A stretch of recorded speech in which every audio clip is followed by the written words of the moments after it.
जय जय माता रानी, जय माँ जगदम्बे। हम आज आपके लिए लेके आए हैं नवरात्रि दूसरे दिन में माता रानी का श्री दुर्गा सप्तशती का दूसरा अध्याय। माँ जगदम्बे की भक्ति पाने के लिए इसे कंठस्थ कर नवरात्रि में द्वितीय दिन इसका जाप करना चाहिए। यह मंत्र आपको नवरात्रि के दूसरे दिन अगर 5 बार आप जप करते हैं तो आपकी सभी मनोकामनाएं पूरी होती हैं। या देवी सर्वभूतेषु माँ ब्रह्मचारिणी रूपेण संस्थिता नमस्तस्यै नमस्तस्यै नमस्तस्यै नमो नमः। मंत्र का जाप नवरात्र के दूसरे दिन करना चाहिए। भगवती की पूजा में दुर्गा सप्तशती का दूसरा पाठ करते समय साधक को भूमि भवन से जुड़े मामलों में सफलता प्राप्त होती है। भगवती की कृपा से कोर्ट कचहरी में चल रहे मुकदमे में उसे राहत मिलती है। यह महात्म्य बहुत ही फलदायक है। दुर्गा सप्तशती का दूसरे अध्याय का श्रवण करने से मनवांछित मनोकामनाएं पूरी होती हैं। आइए सुनते हैं माता रानी के दुर्गा सप्तशती का दूसरा अध्याय। देवताओं के तेज से देवी का प्रादुर्भाव और महिषासुर की सेना का वध। महर्षि मेघा बोले, प्राचीन काल में देवताओं और असुरों में पूरे 100 वर्ष तक घोर युद्ध हुआ। उसमें असुरों का स्वामी महिषासुर था और देवता इंद्र देवताओं के नायक थे। इस युद्ध में देवताओं की सेना परास्त हो गई थी और इस प्रकार संपूर्ण देवताओं को जीत महिषासुर इंद्र बन बैठा था। युद्ध के पश्चात हारे हुए देवता प्रजापति श्री ब्रह्मा को साथ लेकर उस स्थान पर पहुंचे जहां पर कि भगवान शंकर विराजमान थे। देवताओं ने अपनी हार का सारा वृतांत भगवान श्री विष्णु और शंकर जी से कह सुनाया था।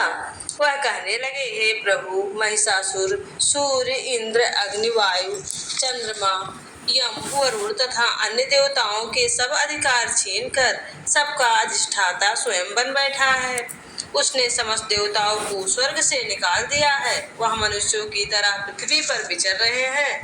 दैत्यों की सारी करतूत हमने आपको सुना दी है और आपकी शरण में इसलिए आए हैं कि आप उनके वध का कोई उपाय सोचें। देवताओं की बात सुनकर भगवान श्री विष्णु और शंकर जी को दैत्यों पर बड़ा गुस्सा आया। उनकी भवें तन गईं और आंखें लाल हो गईं। गुस्से में भरे हुए भगवान विष्णु के मुख से बड़ा भारी तेज निकला और उसी प्रकार का तेज भगवान शंकर, ब्रह्मा और इंद्र आदि दूसरे देवताओं के मुख से प्रकट हुआ।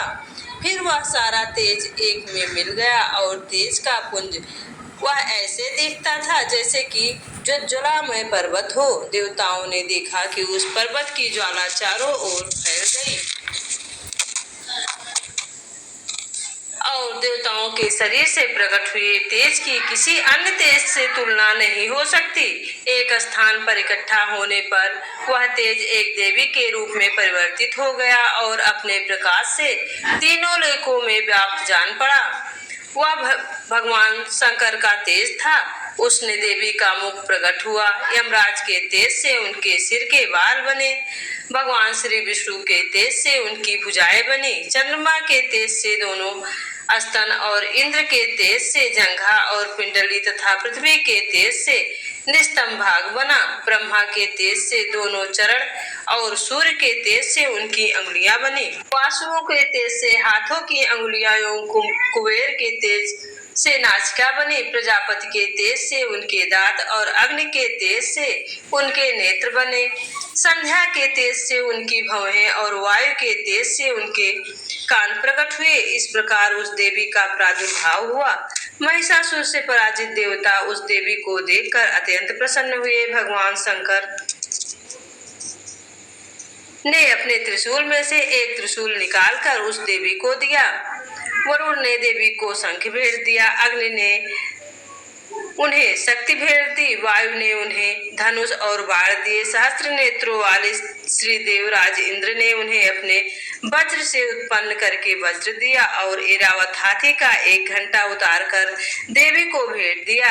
यमराज ने उन्हें कालदंड में से एक दंड दिया, वरुण ने उन्हें पास दिया, प्रजापति ने स्फाटिक की माला दी और ब्रह्मा जी ने उन्हें कमंडल दिया। सूर्य ने देवी के समस्त रोमों में अपनी किरणों का तेज भर दिया। काल ने उन्हें चमकती हुई ढाल और तलवार दी तथा उज्ज्वल और दिव्य वस्त्र उन्हें भेंट किए और इसके साथ ही उन्होंने दिव्य चूड़ामणि दी। 2 कुंडल, कंकड़, उज्ज्वल अर्धचंद्र, बाहों के लिए बाजूबंद, चरणों के लिए निपुण, गले के लिए सुंदर हंसली और अंगुलियों के लिए रत्नों की बनी हुई अंगूठियां उन्हें दी। विश्वकर्मा ने उनको फारस दिया और उसके साथ ही कई प्रकार के अस्त्र शस्त्र और अभेद कवच दिए। इसके अतिरिक्त उन्होंने उन्हें कभी न कुहलाने वाले सुंदर कमलों की मालाएं भेंट की। समुद्र ने सुंदर कमल का फूल भेंट किया। हिमालय ने सवारी के लिए सिंह और तरह तरह के रत्न देवी को भेंट किए। यक्षराज ने, कुबेर ने मधु से भरा हुआ पात्र और शेषनाग ने उन्हें बहुमूल्य मणियों की विभूषित नागाहार भेंट किया। इसी तरह दूसरे देवताओं ने भी उन्हें आभूषण और अस्त्र शस्त्र देकर उनका सम्मान किया। इसके पश्चात देवी ने उच्च स्वर में गर्जना की। इसके बाद भयंकर नाद से आकाश गूंज उठा। देवी का वह उच्च स्वर से किया हुआ सिंहनाद समा न सका। आकाश उसके सामने एक छोटा प्रतीत होने लगा। उससे बड़े जोर की प्रतिध्वनि हुई जिससे समस्त विश्व के हलचल मच गई और समुद्र कांप उठे, पृथ्वी डोलने लगी और उन सबके सब पर्वत हिलने लगे। देवताओं ने उस समय प्रसन्न हो सिंहवाहिनी जगतमयी देवी से कहा, देवी तुम्हारी जय हो। इसके साथ महर्षियों ने भक्ति भाव से विनम्र होकर उनकी स्तुति की। संपूर्ण त्रिलोकी को शोक मग्न देखकर दैत्यगण अपनी सेनाओं को साथ लेकर और हथियार आदि सजाकर उठ खड़े हुए। महिषासुर के क्रोध की कोई सीमा नहीं थी। उसने क्रोध में भरकर कहा, यह सब क्या है? फिर वह अपनी सेना के साथ उस ओर दौड़ा जिस ओर से भयंकर नाद का शब्द सुनाई दिया और आगे पहुंचकर उसने देवी को देखा जो कि अपनी प्रभा से तीनों लोकों को प्रकाशित कर रही थी।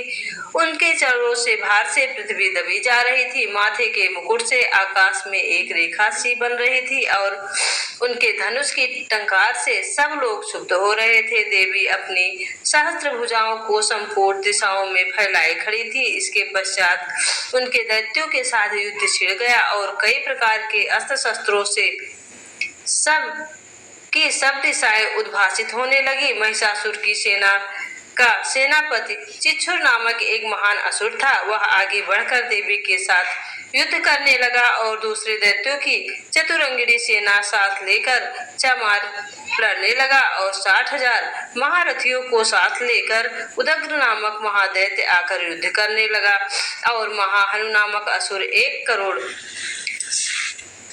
रथियों को लेकर असिलोला नामक असुर 5 करोड़ सैनिकों को साथ लेकर युद्ध करने लगा। वाचकल नामक असुर 60,000 असुरों के साथ युद्ध में आ डटा। बिडार नाम का असुर 1 करोड़ रथियों सहित लड़ने को तैयार था। इन सब के अतिरिक्त और भी हजारों असुर हाथी और घोड़ा के साथ लेकर लड़ने लगे और इन सब के पश्चात महिषासुर करोड़ों रथों, हाथियों और घोड़ों सहित आकर देवी के साथ लड़ने लगा। सभी असुर तोमर, भिंदपाल, शक्ति, मूसल, खड्गों, फरसों, पटसियों के साथ रणभूमि में देवी के साथ युद्ध करने लगे। कई शक्तियां फेंकने लगे और कोई अन्य शस्त्रादि। इसके पश्चात सबके सब दैत्य अपनी अपनी तलवारें हाथों में लेकर देवी की ओर दौड़े और उन्हें मार डालने के लिए सारे उद्योग करने लगे।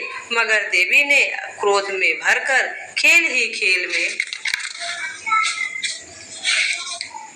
में उसके सब अस्त्रों शस्त्रों को काट दिया। इसके पश्चात ऋषियों और देवताओं ने देवी की स्तुति आरंभ कर दी और प्रसन्न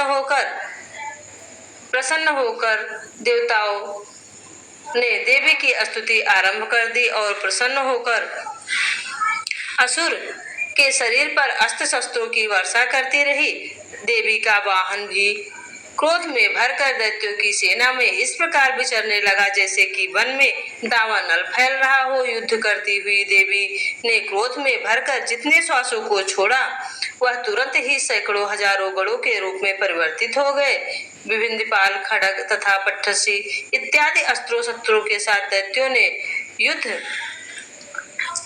युद्ध का करने लगे। देवी की शक्तियों से बढ़े हुए वह गढ़ दैत्यों का नाश करते हुए शंख व मृदंग आदि बजा रहे थे। तदंतर देवी के त्रिशूल, गदा और शक्ति खड्ग आदि शंख व मृदंग आदि बजा रहे थे। तदंतर देवी के त्रिशूल, गदा, शंख, खड्ग इत्यादि से सहस्त्रों असुरों को मार डाला, कितनों को घायल भयंकर आवाज से ही यमलोक पहुंचा दिया, कितने ही असुरों को पास में बांध कर पृथ्वी पर घसीटा, कितनों को अपनी तलवार से टुकड़े टुकड़े कर दिए, कितनों को गदा की चोट से धरती पर सुला दिया। कई दैत्य मूसल की मार से घायल होकर रक्त वमन करने लगे और कई शूल से छाती फट जाने के कारण पृथ्वी पर लेट गए और कितनों की बाढ़ वर्षा से कमर टूट गई। देवताओं को पीड़ा देने वाले दैत्य कट कट कर मरने लगे, कितनों की बाहें अलग हो गई, कितनों की जीवाएं कट गई, कितनों के सिर कटकर भूमि पर लुढ़क गए, कितनों के शरीर के बीच में से कट गए, कितनों के जंघाएं कट गईं और वह पृथ्वी पर गिर पड़े, कितने ही सिरों व पैरों से कटने पर भी भूमि पर उठ खड़े हुए और सहस्त्र हाथ में लेकर देवी से लड़ने लगे। और कई दैत्यगण भूमि में बाजों की ध्वनि के साथ नाच रहे थे। कई असुर जिनके कट चुके थे बिना सिर के धड़ से ही हाथ में शस्त्र लिए हुए लड़ रहे थे। दैत्य रह रहकर ठहरो ठहरो कहते हुए देवी को युद्ध के लिए ललकार रहे थे। जहाँ यह घोर संग्राम हुआ वहाँ की भूमि रथ, हाथी, घोड़े और असुरों की लाशों से भर गई थी और असुर सेना के बीच में रक्तपात होने के कारण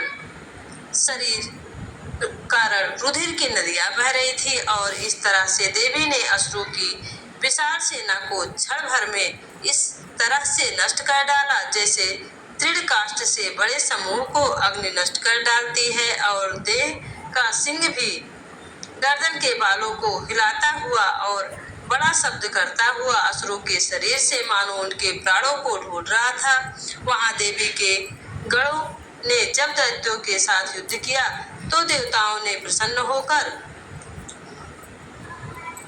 आकाश से पुष्प की वर्षा की।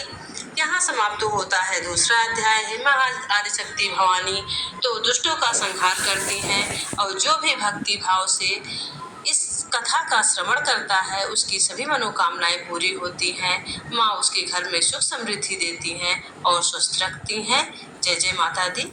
जय माता जी, जो आपकी कथा को श्रवण कर रहे हैं उन्हें हमेशा स्वस्थ रखना और सुख सौभाग्य से परिपूर्ण। आप सभी भक्त कथा में कोई त्रुटि होगी तो कृपया कमेंट बॉक्स के माध्यम से अवगत कराइएगा, उसे हम सुधार करने की कोशिश करेंगे।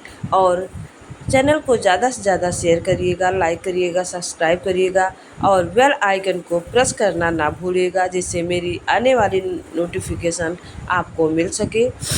आप सभी भक्तों को नवरात्र की ढेर सारी शुभकामनाएं। माता रानी आपको सुख सौभाग्य दे और स्वस्थ रखे। जो भी इस कथा का श्रवण करें उन्हें कभी भी कोई दुख तकलीफ ना हो और वे हर सुख सौभाग्य और आनंद का अनुभव करें। ऐसे ही मेरे चैनल पे भक्ति रस का रसपान करते रहिए और हम अपना सहयोग हमारे ऊपर बनाए रखिए। आपका एक लाइक शेयर सब्सक्राइब हमारे लिए बहुत ही सहयोग साबित हो सकता है। तो जय जय माता रानी, जय जय माता रानी।